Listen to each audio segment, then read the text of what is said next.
In the rolling hills of Northern California, where the air carried the scent of wildflowers and the distant hum of the Pacific, there stood an ancient bathhouse tucked away from the modern world.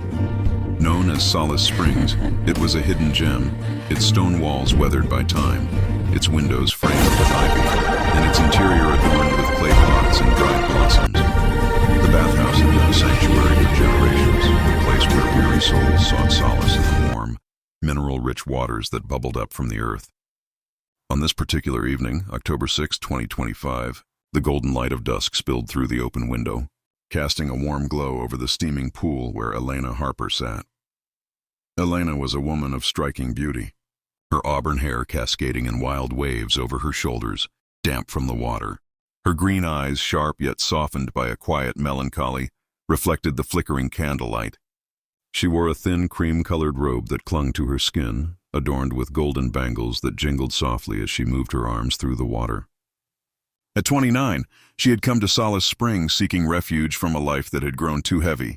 Her career as a photographer had stalled, and a recent breakup had left her heart in tatters.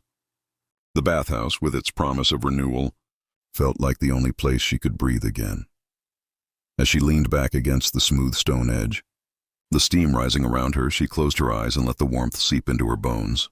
The silence was broken only by the gentle ripple of water and the occasional chirp of a cricket outside. But then a sound, a soft rustle, made her eyes snap open. She sat up, her heart quickening, and scanned the room. The shadows danced along the walls, but no one was there. Or so she thought. "Beautiful, isn't it?" A voice murmured, low and warm, from the far corner.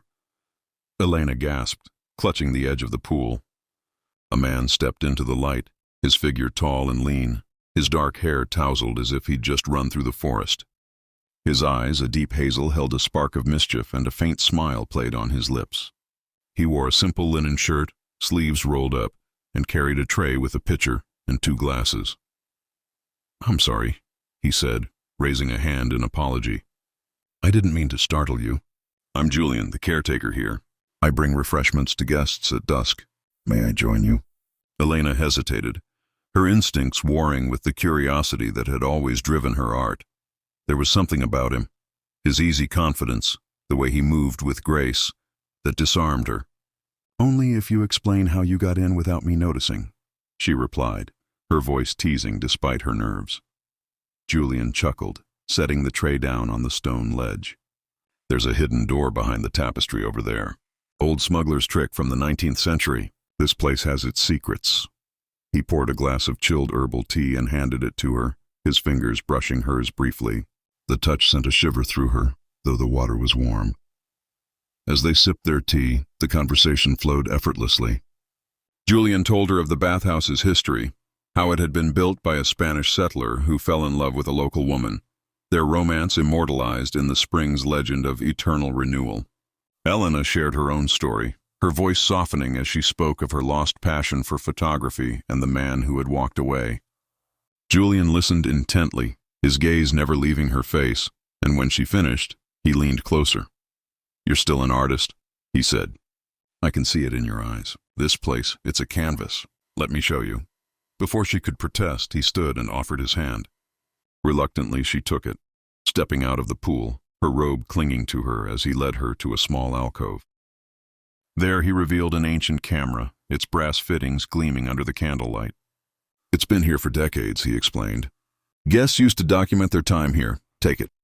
Capture something." Elena's fingers traced the camera's surface, a surge of inspiration igniting within her. She adjusted the lens, the weight of it familiar in her hands, and turned it toward Julian. "You first," she said, a smile tugging at her lips. He posed playfully, leaning against a clay pot, and the click of the shutter echoed in the room.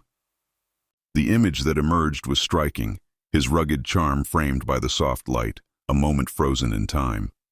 Night fell, and they returned to the pool, the steam now thicker, the air filled with the scent of lavender. They talked of dreams and regrets, their laughter mingling with the water's gentle lapping. Elena felt a pull toward him, a connection she couldn't explain. When he reached for her hand under the water, she didn't pull away. His touch was gentle, his thumb brushing over her knuckles, and for the first time in months, she felt alive. "Do you believe in fate?" Julian asked, his voice barely above a whisper. I didn't, she admitted. But maybe I'm starting to. He leaned in, his breath warm against her cheek, and she closed the distance, their lips meeting in a kiss that was soft yet electric. The world faded away, the pots, the steam, the history. All that remained was the heat between them. It was a kiss that promised more, a beginning rather than an end. But as quickly as it began, it was interrupted.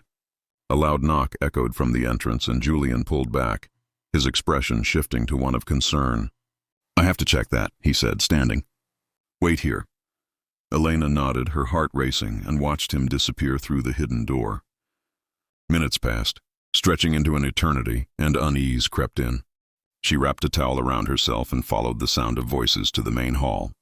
There she found Julian speaking with an older man, his face etched with worry. It's the spring, the man said. The water's drying up. We might lose this place. Julian's shoulders slumped, and Elena felt a pang of sympathy. She stepped forward. Maybe I can help, she offered. I know people, photographers, journalists. We could document this, raise awareness, get funding. Julian turned to her, hope flickering in his eyes. You'd do that? For you, she said simply, and the words felt truer than anything she'd said in years. Over the next weeks, Elena returned to Solace Springs, her camera in hand. She captured the bathhouse's beauty, the steam rising from the dwindling pool, the cracked pots, the fading light through the window, each shot a plea for preservation. Julian worked alongside her, their bond deepening with every shared glance and late-night conversation. They rallied the local community, and soon a crowdfunding campaign brought in enough to restore the spring. One evening, as the water flowed freely again, Julian took her hand and led her back to the pool. The room was aglow with candles, the air thick with romance. He knelt beside her, his hazel eyes locking with hers. Elena, you brought this place back to life. And me, will you stay? With me? Tears welled in her eyes as she nodded, pulling him into an embrace. The kiss they shared was deeper this time, a vow sealed by the spring's renewed vitality. They spent the night there, wrapped in each other's arms, the steam rising around them like a promise of forever. In the months that followed, Solace Springs became more than a bathhouse. It became their home. Elena's photographs adorned the walls, each one a testament to their love and the place that had brought them together. And every evening, as the sun dipped below the hills, they returned to the pool, their laughter echoing through the stone, a love story written in the warm waters of fate.